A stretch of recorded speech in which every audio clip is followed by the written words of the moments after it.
अस्सलामुअलैकुम, मैं हूं सना। आप देख रहे हैं हमारे YouTube चैनल। तो जी नाजरीन, आज हम बात करेंगे शर्तों की नज़र होते बच्चों के बारे में। शाह मोहम्मद की उम्र सिर्फ 11 साल थी। वो कराची के गुलशन ममार के इलाके अफगान कैंप में रहता था। खानदान गरीब और अनपढ़ था, लेकिन इसके बावजूद वो बच्चे को तालीम दिला रहे थे।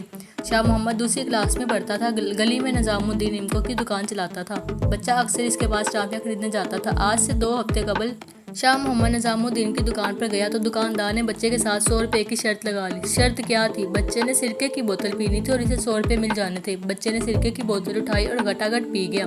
दुकानदार शर्त हार गया। इसने कहका लगाया और शाह मोहम्मद को 100 रुपए दे। बच्चे ने रकम ली और जेब में डाली, लेकिन वो बमुश्किल घर पहुंच सका। घर की दहलीज पर इसे खून की उल्टियां आना शुरू हो गई और वह गिर कर तड़पने लगा। इसे अस्पताल पहुंचाया गया, लेकिन वह अस्पताल पहुंचने से पहले ही दुनिया से रुखसत हो गया था। यह खबर टेलीविजन चैनल तक पहुंची। शोरगुल हुआ, पुलिस एक्टिव हुई और दुकानदार निजामुद्दीन को गिरफ्तार कर लिया गया।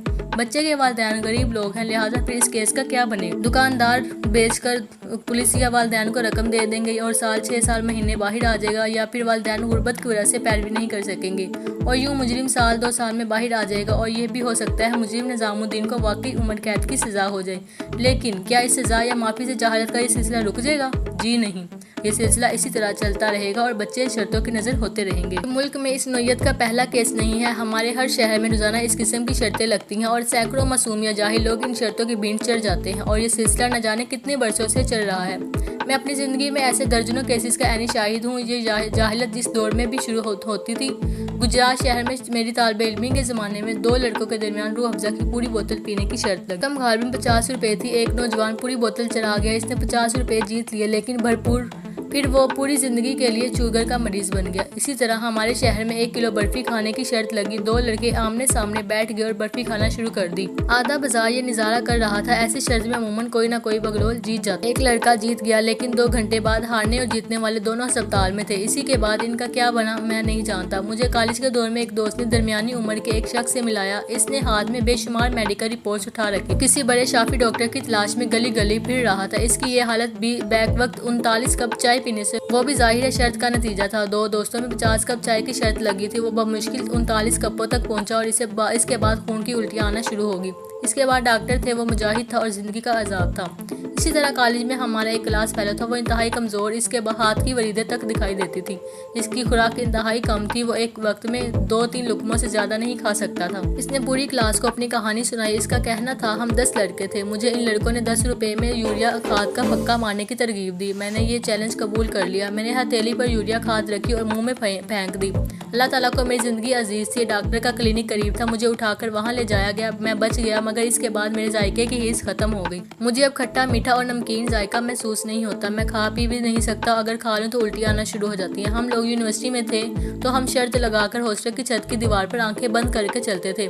मुझे आज भी वो शरारत याद आती है तो रोंगटे खड़े हो जाते हैं। हमारा हॉस्टल 2 मंजिला था। नीचे सड़क थी। हम में से जो भी नीचे गिर जाता इसका बचना महाल था, मगर हम ये गलती महीनों करते रहे और किसी ने हमें समझाने की कोशिश तक नहीं की। मुझे इस जमाने में किसी क्लास फेलो ने एक लड़के की बात सुनाई थी। इसने शर्त लगाकर नहर के पुल के रेलिंग पर चलना शुरू कर दिया। वो तवाज़ुन बरकरार ना रख सका, नहर में गिरा और इसके बाद इसकी लाश नहीं मिली। हम आए रोज रेल की पटरी पर चलने और ट्रेन के नीचे आने वाले नौजवानों की खबरें सुनते रहते हैं। मोटरसाइकिल रेस और वन रीलिंग की खबरें भी अक्सर आती रहती हैं और इनमें लड़के रोजाना जान की बाजी हारते रहते हैं। इस्लामाबाद इस मामले में बदनसीब शहर है। इसमें रात के वक्त नौजवान सड़कों पर गाड़ियां दौड़ाते हैं और अक्सर कोई ना कोई इस रेस का निशाना बन जाता है। मैंने पिछले दिनों खबर पढ़ी, एक नौजवान भरी पिस्तौल के साथ टिकटॉक वीडियो बना रहा था। टिकटॉक मुकम्मल होने से पहले गोली चल गई और वो जान से गुजर गया। इसी तरह भारत में चंद माह पहले एक लड़का इंतहाई करीब से ट्रेन के साथ टिकटॉक बना रहा था। वो ट्रेन की जद में आ गया और इसके छेदरे उड़ गए। मुझे चंद बरस कबल यूरोप के चंद लड़कों की वीडियो देखने का इत्तेफाक भी हुआ। इनमें सर के बल खड़े होकर बेर यानी शराब पीने का मुकाबला हो रहा था। एक लड़के ने जमीन पर सर टकाकर बेर का सब सीप लिया। शराब हलक में जाने के बजाय सांस की नाली या दिमाग में चली गई और वो चंद सेकंड में गिरकर फोत हो गया। इसी तरह यूरोप ही के किसी वीडियो में किसी हॉस्टल में चंद नौजवान बर्थडे मना रहे थे। नौजवान लड़के को सर के बल खड़ा करके केक खिलाने की कोशिश हो रही थी। लड़का अपने तवाज़ुन बरकरार ना रख सका और वो खुली खिड़की के करीब था। वो गिरा और खिड़की से सीधा 3 मंजिल नीचे गिर गया।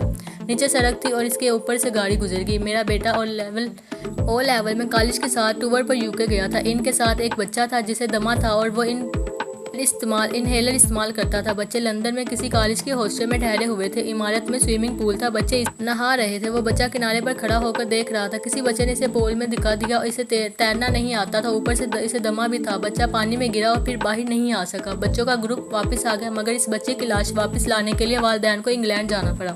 ये चंद वाकयात है। इस मुल्क में ऐसे वाकयात रोजाना होते हैं। हर रोज कोई ना कोई बच्चा या नौजवान किसी न किसी शरारत या शर्त की भेंट चढ़ जाता है और ये सिलसिला मुसलसल हो रहा है। अब सवाल ये है कि इसका हल क्या है। इसका हल आगाही के सिवा कुछ नहीं। हुकूमत को पहले मरहले में इब्तदाई जमातों में एक तालीमी बाब का इजाफा करना चाहिए। इस बाब में बच्चों को ये बताना चाहिए आपकी ज़िंदगी को क्या खतरे पेश आ सकते हैं और आपने किसी भी कीमत पर ये गलतियाँ नहीं करनी। इन्हें अजनबियों से मुलाकात से लेकर बैड टच और शर्तों से लेकर खतरनाक शरारतों तक हर हरकत से मसालों के जरिए समझाना चाहिए। असातिज़ा को भी ट्रेनिंग दी जाए और ये बच्चियों को भी इन हरकतों के नताइज के बारे में पहली और दूसरी क्लास में अच्छी तरह समझा दें। दूसरा, हमारे मुल्क में वालिदैन की ट्रेनिंग का कोई बंदोबस्त नहीं। हमें यह भी शुरू करनी चाहिए हम हामला ख़वातीन की ट्रेनिंग को लाजमी करार दे दें। हम स्कूल की ज़नाना असातिज़ा को ट्रेनिंग दें और ये टीचर्स तमाम देहात, कस्बों और शहरों की हामला ख़वातीन को डिलीवरी से पहले बच्चों को संभालने की ट्रेनिंग दें। हुकूमत इस काम के लिए स्कूलों की इमारतें इस्तेमाल कर सकती हैं। हफ्ते और इतवार को स्कूल के औकात के बाद इमारतें खाली होती हैं। इसमें फ़ीमेल टीचर्स को इजाफी तनख्वाह दें और ये मुतवक्का माओं को बच्चों की परवरिश की ट्रेनिंग दे दें। इसी से बच्चों की हिफाजत भी हो जाएगी और अच्छी परवरिश भी। और आखिरी मशवरा, पैमरा को खसूसी मटीरियल तैयार करके शर्तों के खिलाफ टेलीविजन चैनल पर पब्लिक सर्विस मैसेजेस की रिलीज कराने चाहिए। इससे भी हज़ारों बच्चों और नौजवानों की जिंदगियां बच सकती हैं। हमें इसके लिए IMF से इजाज़त लेने की भी हमने अगर ये सिलसिला ना रोका तो ये चर्चा रोज़ाना किसी न किसी शाह मोहम्मद की जान लेती रहेंगी और वालिदैन कमरों में छुपकर रोते रहेंगे। मज़ीद खबरें जानने के लिए हमारे साथ रहिए। शुक्रिया।